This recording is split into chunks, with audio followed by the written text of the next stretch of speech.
Maria had always been a fiercely independent woman. Her divorce had left her emotionally scarred and feeling isolated, particularly in the sprawling suburban town of Willowbrook.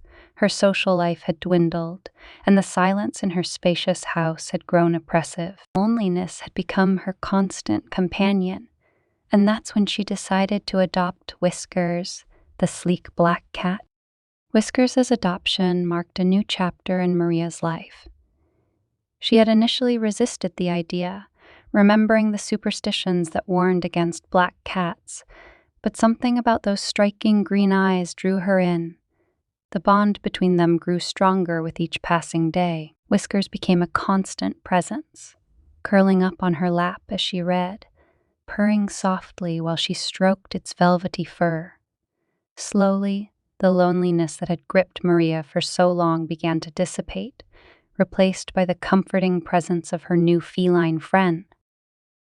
As the scorching summer wore on, the isolation and monotony of Maria's life weighed heavily on her. Work had become overwhelming, and the air conditioner's relentless hum seemed to mock her solitude. Maria's circle of friends had shrunk, and she longed for the days when her house felt like a home. One stifling evening, as Maria settled into her favorite armchair, the rustling noise in the kitchen set her on edge. She called out to Whiskers, her heart pounding. No response, just a haunting silence. Nervously, she crept into the dimly lit kitchen, where she found Whiskers sitting motionless, staring at her with those unsettling green eyes. A shiver ran down her spine, and an unshakable unease began to gnaw at her. She told herself it was all in her head, a trick of the imagination, but it was difficult to quell the growing dread. That night, while she lay in bed, she heard faint noises coming from the kitchen. Scratches, muffled meows, and even whispers, as if someone or something was conspiring against her. Trembling, she got up and cautiously tiptoed to the kitchen, where she found Whiskers pawing at a knife on the counter. The cat's eyes bore into her, and her paranoia deepened. She dismissed it as a bizarre feline curiosity, but the nagging feeling that something was amiss lingered. One evening, as Maria absent-mindedly reached for a glass on the top shelf, a sudden push from behind sent her stumbling. She narrowly avoided a disastrous fall, and she turned to see Whiskers perched on the counter. His green eyes reflected nothing but indifference, but Maria couldn't help feeling a chill down her spine. She brushed it off as an accident, a clumsy cat just trying to get a better vantage point. Yet, a nagging thought lingered in the back of her mind, telling her there was something more to that push. As days turned into weeks, the anxiety that had sprouted within Maria began to take root.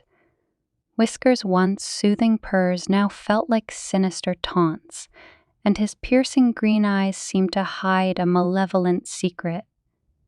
She felt as if her cat was plotting something sinister, something she couldn't quite comprehend. The shadows in her house grew longer, and the eerie silence weighed on her like a suffocating shroud. Maria's paranoia manifested in sleepless nights and persistent doubts. She became more reclusive, locking all the windows and doors at night, fearing that Whiskers would somehow summon an army of feline assassins to attack her while she slept. She even started sleeping with a knife under her pillow, a desperate measure to protect herself from her beloved pet.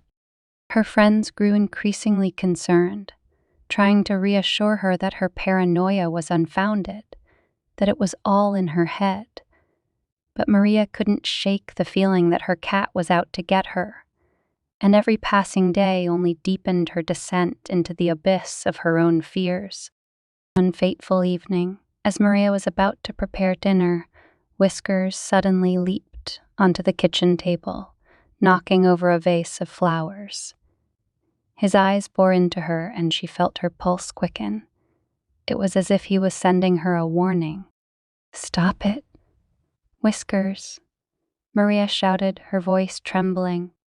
Whiskers only responded with a low, menacing growl.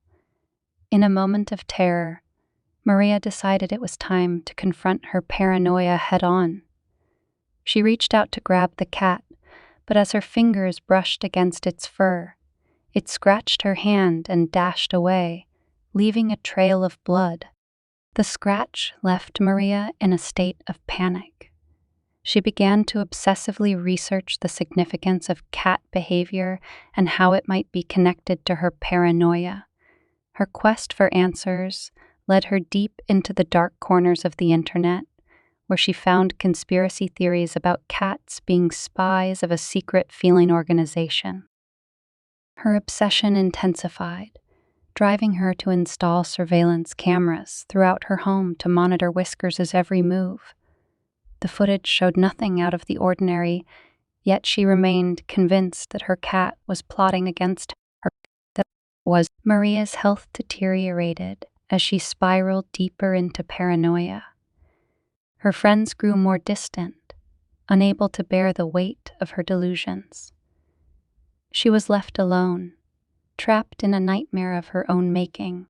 One ominous night, Maria awoke to find Whiskers perched on her chest, his claws digging into her flesh. The green eyes that had once comforted her now glared with an eerie intelligence that sent chills down her spine. She knew this was the moment she had been dreading, and in her terrified state, Maria tried to push Whiskers away, but he fought back with a ferocity she had never seen before. The struggle continued until, finally, Maria managed to break free and rush to the bathroom to clean her wounds. She knew she couldn't go on like this. Desperation led Maria to seek professional help. Her therapist listened patiently to her tale of paranoia and fear. After a series of sessions, the therapist helped Maria see that her delusions about Whiskers were a manifestation of her loneliness and fear of abandonment. Slowly, with the therapist's guidance, Maria began to accept the reality that her cat was not out to harm her. She realized that Whiskers had been her only source of companionship, and her paranoia was a result of her inability to trust anyone or anything after her painful divorce. With therapy, medication, and a newfound understanding, Maria's paranoia gradually receded. Whiskers, who had been living with her friend during her treatment, returned to her side. She realized that her cat had never intended to harm her. It was her own mind that had turned against her. The summer sun returned to Willowbrook, and with it, a sense of normalcy to Maria's life. She learned to cherish her bond with Whiskers and rebuilt her relationships with friends who had stood by her during her darkest times. Whiskers of Betrayal had been a journey through the depths of paranoia, a reminder that our minds can sometimes be our own worst enemies. Maria's story was a testament to the power of therapy, understanding, and the healing bonds that can exist between humans and their furry companion. As the warm summer breeze rustled the curtains, Maria sat on her porch, her eyes locked with Whiskers, their bond stronger than ever. The once feared green eyes now held only love, trust, and the comfort of knowing that she was never truly alone.